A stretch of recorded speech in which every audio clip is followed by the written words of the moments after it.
Coming up next, we're going to take a look into the lavish campaign spending by Pennsylvania lawmakers. I'm Katie Park, and the Centre County Report starts now. On a positive note, Centre County has seen a serious turnaround in the decrease of overdose deaths. The Hong Kong protests have not only impacted Chinese citizens, but here in our Penn State community. Penn State researchers received a nearly $4 million grant to explore successful post-adoption development in kids. Right here at Level 2 Nightclub in downtown Harrisburg, Senate Majority Leader Jake Corman of Centre County allegedly spent over $1,900 in liquor expenses. And right here behind me is Penn State's brand new Student Veterans Center, which will become the hub of activity for all student veterans here at Penn State.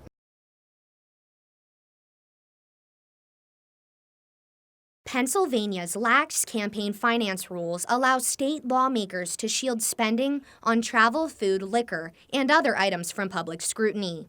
According to a year-long joint investigation by news organizations Caucus and Spotlight PA, Penn State grad and former Daily Collegian editor-in-chief Sam Janish is an investigative reporter with Caucus. We requested the documents and got receipts and credit card statements and uncovered nearly $3.5 million in this hidden spending. The report says in most cases the expenses were listed in publicly available campaign documents, but with vague entries like credit card or travel, which makes them tough to track. Things like trips, both around the country and abroad, including the European trip, which was one of the more unusual things we saw for a state lawmaker to be doing with campaign money. And a lot of meals, bar tabs, even DNA test kits. One of the names in the report is from Centre County. Right here at Level 2 Nightclub in downtown Harrisburg, Senate Majority Leader Jake Corman of Centre County allegedly spent over $1,900 in liquor expenses. The investigation claims Corman, a Republican, had more than $6,000 in spending for liquor from 2015 through 2017, all for gifts, according to the report. Corman's office did not respond to our request for comment. Other examples, the investigation says Senate Minority Leader Jay Costa, a Democrat, spent nearly $15,000 on Pittsburgh Penguins tickets, which his campaign says he gave away as gifts. State campaign finance rules put no limits on donations and have no outright ban on using money for personal expenses. State law only requires campaign accounts to be used for, quote, influencing the outcome of an election. State Representative Mike Jones from York County says he doesn't necessarily think the rules need to change. I don't think we need a new law. I think as long as we have proper reporting, and what I read from this is we could use some more detail on the expenses themselves. In all, the investigation found more than 4,800 instances of obscured spending by nearly 300 campaigns. I'm Katie Park for the Centre County Report. Nate Smeltzer's mom still struggles with his death and the fact he's one of the grim statistics in Pennsylvania's opioid crisis. He's a brother and an uncle to two little girls that adored him. Cindy Smeltzer of York lost him almost 2 years ago. Nate overdosed on November 15th, 2017 at the age of 31 from heroin laced with fentanyl. He was 18 months clean, and my life has never been the same since that day.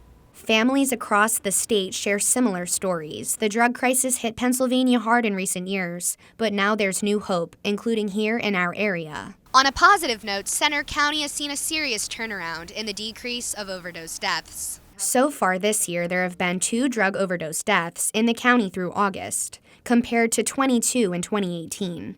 Centre County is on track to have its fewest overdose deaths in at least the past 7 years. Our numbers are down in regards to overdose deaths and overdoses. Part of Centre County's response to the crisis is the Heroin and Opioid Prevention and Education Initiative. The group meets monthly to examine drug overdoses and discuss how to educate the community. Drug take-back boxes are also a part of the county's multi-pronged plan, and these boxes contain the opioid reversal drug naloxone, known as Narcan. The availability of Narcan to not only first responders but to the general public has definitely contributed to lowering the overdose deaths overall. Police hope the decline in overdose deaths continues and that it's a sign of better times ahead.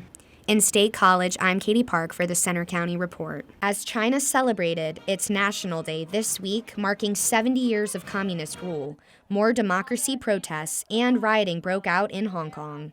8,000 miles away here in Pennsylvania, students from Hong Kong, like Ryan Lamb and others, with ties to China, are closely watching what's happening. And now people are actually starting to fight back. They've never dealt with that before. The shooting of an 18-year-old on Tuesday marked a major escalation in violence during protests that have been going on for months. The biggest thing about the protests is the police abusing their powers, especially violently or even like harassing some of the protesters. The Hong Kong protests have not only impacted Chinese citizens, but here in our Penn State community. As far as handling it from afar, personally, I feel bad. I have two different worlds essentially right now. As violence flares back home, some Hong Kong students on U.S. college campuses say they've been shut out or even threatened by fellow students from mainland China. More than 300,000 students from China attend U.S. colleges and universities, and about 7,000 nationwide are from Hong Kong. The head of Penn State's Asian Studies Department is also from Hong Kong. There's no short-term end game. I'm at a loss as to what the answers are. We see no immediate solution on the horizon, so I feel somewhat dispirited. In University Park, I'm Katie Park for the Center County Report.